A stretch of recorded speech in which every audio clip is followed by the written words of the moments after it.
Hi, I'm Annie Botticelli, and this is the Storyteller Forecast for Capricorn for July 2017.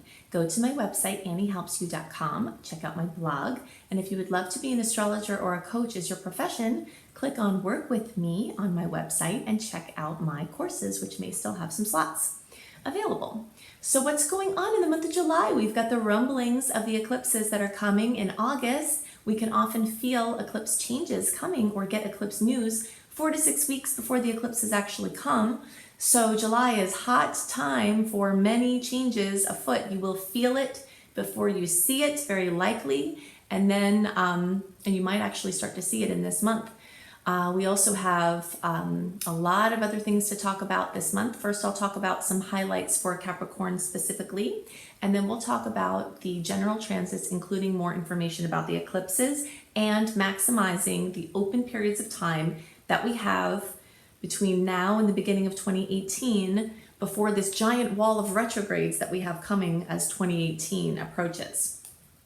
So I'm calling the theme for the month of July for Capricorns, Buddy Up, because there is a lot of strong personal planet energy in the 7th house. The personal planets are the ones closest to us. They're the ones that move the most quickly. So they're the ones that bring us our ever-changing themes for monthly horoscopes, because the outer planets, they take longer to get around and they take a long time to move through wherever they are. So the themes that they bring are longer term, but these personal planets, the sun, Mercury, Mars, Venus, the moon, they move quickly and they shift the area of focus for us each, month or so.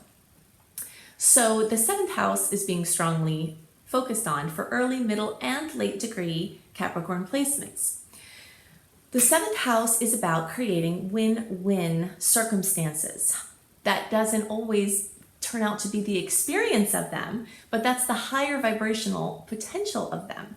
What could happen is there's conflicts within relationships, or there could be smoothing out of previous issues within relationship, but either way, the focus is on relationship. It's two people in a relationship, and this is romantic, it could be business, it could be your neighbors, it could be your clients.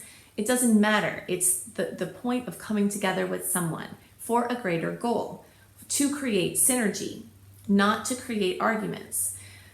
We've got this spectrum of potential experience in this third dimensional reality. There's the higher vibration and there's the lower vibration. The lower vibration of this 7th house or Libra energy is that it can be argumentative. It can be contrary.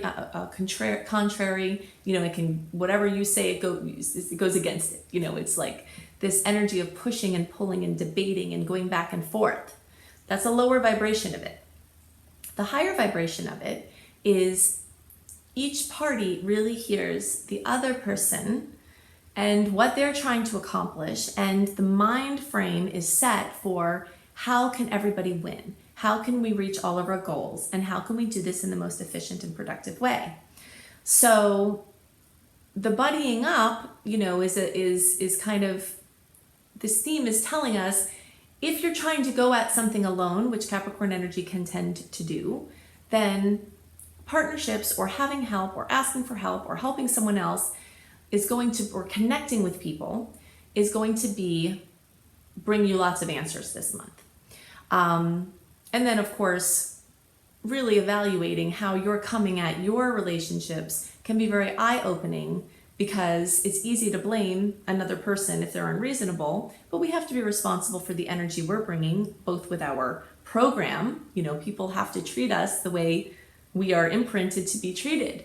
And so if we're not accountable for what we brought to the table, us as the common denominator in our relationships, if you look over your life and you say, why do I always pull in crazy people? Or why do I always pull in people betraying? Or why do I always pull in, this or that? If you notice, you're the common denominator in those stories. So the more we can take accountability for being the common denominator in our stories and work on the inner planes to clear up what's making us magnetic to those experiences, those patterns, then the more we can be empowered co-creators and creatrixes in our life. So look for win-wins is the basic point, and be really honest with yourself about how you're approaching interacting with other people and how you can do better. And in the case where you really are doing the best you can, there's a possibility you just have to shift your relationships, you know? We go through life and sometimes just kind of like we keep things around on our table that we don't really need. We sometimes keep around relationships that are not serving us or serving them, the person we're in a relationship with, you know? So this is like a time to take emotional stock of our relationships. And the emotional stock comes from this energy in Cancer. There will also be a consistent theme for everyone about home and family and real estate and housing and childhood issues and the psychological issues that are affecting us. So Capricorn energy itself is very emotionally reserved. Not to say that every Capricorn is emotionally reserved, because we, you know, have so many other placements than just our rising sun or our sun sign. But the energy of Capricorn itself is actually emotionally reserved. So this month, the emotional side of things is going to take a precedence over sort of that distant, reservation. So those are the things that are most on my mind for Capricorn. Now I want to talk about this window that we have for taking action, when it closes, why it closes, when it opens back again, and when we have to get all of our big launches in before the wall of retrogrades next year that starts, and more information about the eclipses, because no doubt they are going to be coming up already, and some other points to talk about for July. So I'm going to go into more of those details. So I want to break down the general transits for July 2017 that will affect all signs, and very dramatically I might add at that, into 3 sections. One is talking about this opening we have still for most of July from the personal planets being retrograde or the shadow periods, and then place that opening in the scheme of the next year and a half to understand what we're looking at. The second is I want to talk about this theme of emotional integration and living in charge, which I'll get into more details about what that looks like. And the third is these eclipse changes that will no doubt be happening to so many people already here in July, even though the eclipses don't actually happen until August, because we can very often feel the rumblings or actually the straight up eclipse news start to come in 4 to 6 weeks before the eclipses. So that actually places us as early as the end of June for some eclipse related changes and news to start coming in. So we'll talk about all of that. So let's go in order. Placing our period of time in this this stretch, which had started in May and went all through June and runs through July 24th, which is a period of time that's free from personal planets being retrograde. Personal planets are the ones closest to us, and of them, the only ones that go retrograde are Mercury, Venus, and Mars. Whenever one of the personal planets are retrograde, it brings lots of opportunities that we don't have when they're retrograde, but it also brings lots of challenges that we don't focus on as much when they're direct. And in general, it's not the best time to launch things, to put new things out into the world. It's a better time to go backwards and inwards and try different things on and do short-term things of focus. But we do still have a stretch until July 25th where we don't have any personal planets retrograde or the shadow periods. So there will be some chances to take advantage of that this month, although there are lots of changes that are going to be coming to you. There are some dates that you can implement some things, which we'll get into. But understanding this general shadow period that's going to start from July 25th, we've got Mercury going retrograde again on August 13th. So between July 25th and August 13th, we have what's called a pre-shadow period. And that means it's like starting to get to where it's going to go retrograde. I always liken this shadow time to us driving in a car, going full speed, traffic is flowing well, and then we have to make a U-turn. You know, when you make a U-turn, you have to pretty much come to a complete stop to go around. And that's the energy that we experience, that awkwardness of slowing down, that awkwardness of having to wait until the other lane is clear and then getting up to speed again, etc. This process of a U-turn is very much like the experience we have of a retrograde planet. So after having this nice open period to do things from the end, middle to end of May into the end of July, we're starting every day as it gets closer to August 13th, just kind of putting the brakes on a little bit. And if we're not voluntarily doing it, the universe is bringing that to us. If we're trying to push forward, the brakes are going on anyway. So I learned a because I have Aries rising and a lot of fire in my chart, so I'm very action oriented. So when I learned about Mercury retrograde, I would try to do all the things that I might do in Mercury retrograde in the 3 weeks before Mercury retrograde, only to learn that that shadow period can actually be just as intense in some ways and have the same kind of implications as the actual retrograde. So that's when I learned to really understand and obey the rules that go along with it. And you can check out my Mercury retrograde video to understand this transit better. I go into way more detail about the caveats and the ways you can use it and the things to avoid, etc. So then August 13th through September 5th, we have the Mercury retrograde cycle. Not the best time to launch new things, make big decisions, although it's fine for short-term things and things that have flexibility. Then from September 6th through September 20th, we have the Mercury retrograde shadow period. Again, the post-shadow period, with Mercury getting back up to speed by September 20th. So this window that occurs between September 21st and November 15th is our last open period of the year without any personal planet retrogrades or shadow periods. So if you are not able to slip your launches and your new things in the period of time before July 25th, then you do have another period of time this year between September 21st and November 15th to do that.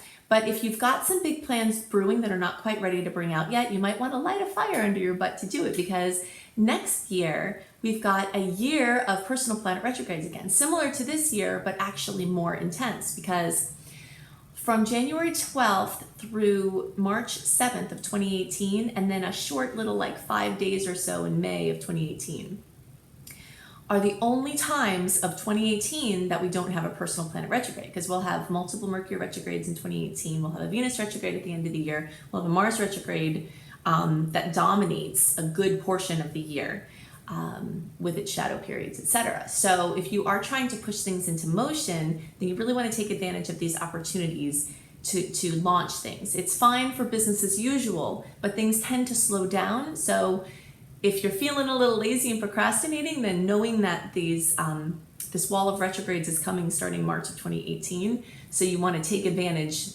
of the time, up until July 24th, the time from September 21st to November 15th, and the time from January 12th through March 7th for your big decisions, your big launches.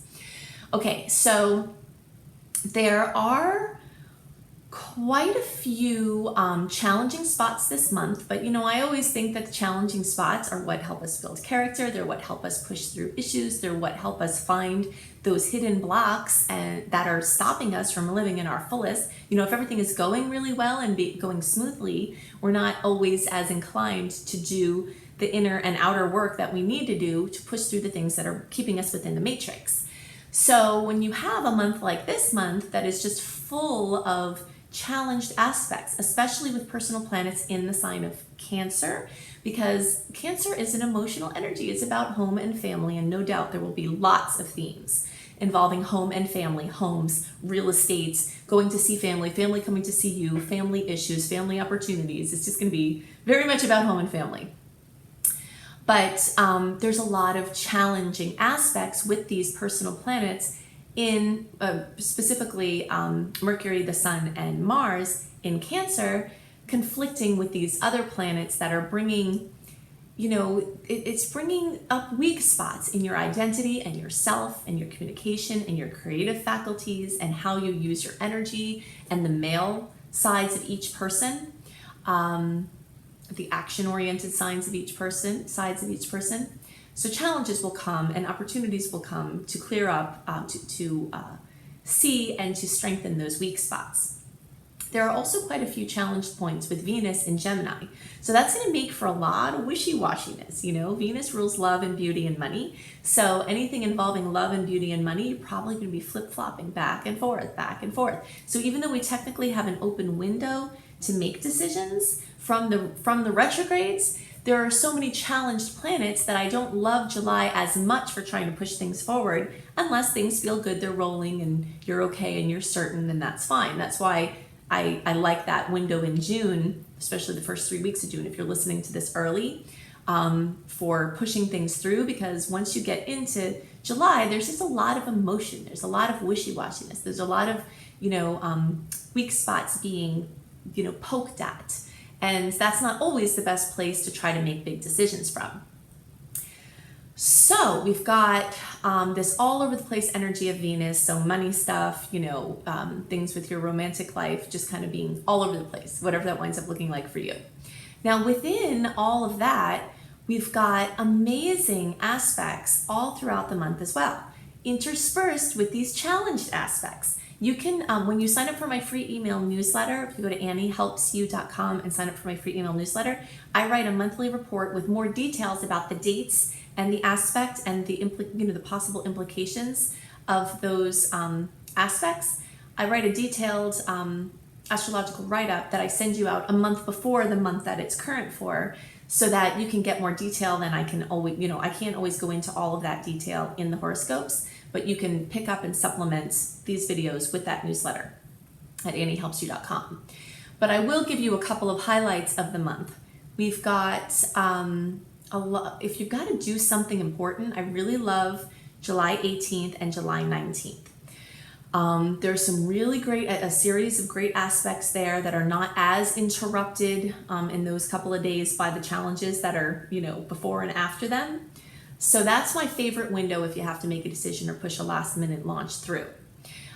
We've got the full moon on July 8th or 9th, depending on your time zone. And that's a full moon in Capricorn. So the full moon in Capricorn brings completion, fullness, fruition to something involving work or family or career, not family, work, father, Capricorn energy rules father energy, authority figures, career, something like that.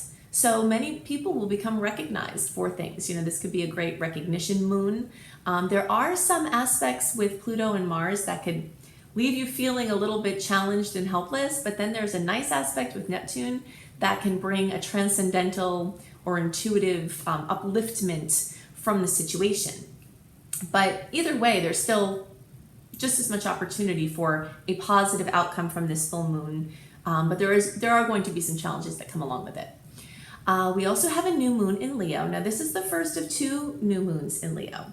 Whenever we have 2 new moons in a sign, there's always a lot of power and a lot of focus on that energy. So Leo is a big story that we've got going on starting from the end of July. Then of course, that's our prelude to the solar eclipse that we have in August. So I am going to get to these eclipses because these are definitely the highlight of the general transits for this month. But just to understand the month, if you want to make wishes for your new moon, July 23rd is the time to do that. So you get 10 wishes according to brilliant astrologer Jan Spiller. You write them down, you say them out loud, you feel them as if they're coming true. If you're trying to change your life and be a conscious creator or creatrix in your life, don't pass up these new moon opportunities to make wishes, because the universe really does hear you. Sometimes it takes consistency. Sometimes you'll make a wish and you'll be like, oh my gosh, it came true. That's really cool. But a lot of times the universe has to do work with you, has to interface with you to help you become a vibrational match for that which you are wishing for. We can't get the things that we want unless we're a vibrational match for them. So if you're consistent with your wishing, the universe can implement the changes that need to happen in order for you to become a vibrational match. So take that opportunity on the 23rd for your new moon wishes, especially on the subjects of children, creative projects of any kind, musical projects, athleticism, anything if you're an athlete, romance, true love, pleasure, fun, hobbies. Those are all highlights that will be becoming stronger in this time and the time to come. Okay, so let's talk about these eclipses. Okay, so the first eclipse is a full moon lunar eclipse at 15 degrees of Aquarius that will happen on August 7th. Now a reminder as to why I'm talking about the August eclipses in the July report. Eclipses are very, very, very powerful events. And the implications don't just occur on the day that they happen. You very often, and I see this happen all the time, I've been tracking this for many years, will see news events, very prominent events, happen related to the eclipse up to 4 to 6 weeks before the actual eclipse. So that puts this lunar eclipse active time starting at the end of June. So I will go into way more detail for each sign as to what these eclipses might look like for you personally in the August report. But for now, I'm going to talk about the general implications of the Aquarius Leo eclipses. So in general, a lunar eclipse removes some aspect of life, or it basically it changes it, it takes it away. It closes it, it ends it. So there's closure, something notable coming, having to do with Aquarius energy, which can be your work within a group, working for a large organization, a humanitarian effort, a friendship, something involving acquaintances or social circles, internet-based projects, something where you're leading a group of people, anything having to do with technological advances, technology that you use for whatever this project is. So you'll likely see something ending or shifting with your relationship with those things, or just a straight up ending, like an ending of a friendship, or a friend moves away, or you leave a certain circle, or you lose resonance with a group that you had resonance with. So the full moons tend to be, or the full moon eclipses tend to be like a full moon, but in triplicate. So this closing, this ending, this completion, the drama, very often there's drama at a full moon. All of that can be multiplied by 3. So, it's pretty intense. These are major monumental things. Now, the best way you can understand this eclipse set, this Leo Aquarius eclipse set that started at 2017, in the beginning of 2017 and runs into 2019, is to remember what was going on in your life between 2008 and 2009. That is the last time that we experienced the Leo Aquarius eclipse cycle. So if you remember the changes that happened there, the areas of life that were affected the most, those are the areas of life that are being brought right back into the forefront. So, think about that, and then you'll start to see where the changes will likely affect you. And again, like I said, I'll go into that in more details in the August report for your sign. But this is the general experience. So then on the 23rd of August, there is the solar eclipse. It's the second new moon in Leo, except it's a solar eclipse. And that's out at close to 29 degrees of Leo. And that brings in new energy. So what we're basically doing here is we're shuffling energy around between Leo and Aquarius. Aquarius has to do with the group. Leo has to do with the individual. Aquarius has to do with the society and what is good for the group and what everybody needs and what everybody thinks. And Leo has to do with what the individual needs, what the individual thinks, what the individual does. So you're taking energy away from what people think you should do and placing it in your own court again. It's your creative interests, your children, your romance, your pleasure, your fun, your way of doing things, your leadership is getting this focus at this time of this point in the eclipse cycle. So lots of new open windows occurring there, because again, the new moon solar eclipse is like a new moon in triplicate. So when we talk about new moon energy of something new opening, a new chapter opening, that's times 3 with the solar eclipse. And you can start to see what that new opening is going to look like in July. Or as soon as, 6 weeks before. Yeah, so pretty much July is when those changes are likely to start coming in. So depending on how these eclipses are hitting in your personal chart will make the difference between how you experience them. But you'll definitely notice that twice a year when we have these major eclipse cycles, you're either the one experiencing profound change, or you're watching other people go through these crazy things and you're like, oh gosh, what's going on? What's going on is the eclipses. And so you're either going to be the one experiencing massive change, or you're going to be the one holding space for the other people, and you might find yourself doing a little bit of both. So those are the things that are most relevant for the month for July, for the general transits. If you are interested in learning astrology, check out my astrology apprenticeship program. There might be some slots open still by the time you're watching this. Also, if you'd like to be a coach as your work, as your profession, and do your business online, you can check out my coach certification course and online business course, which I have as a dual enrollment, and there might still be some slots available there. That is a very long course, so I don't have an opening for that very often. So if you're interested in that, then definitely jump on it. If you are into tarot, definitely go to I Am Helios, IAMHELIOS. I'll probably put a link somewhere under here to check out my husband's amazing monthly tarot report that's starting in July. So you can get some other pictures and some points and some things to understand to make the most use of the energy in this month. And his name is VR Newman. So I hope you have a wonderful month, and I'll see you next month.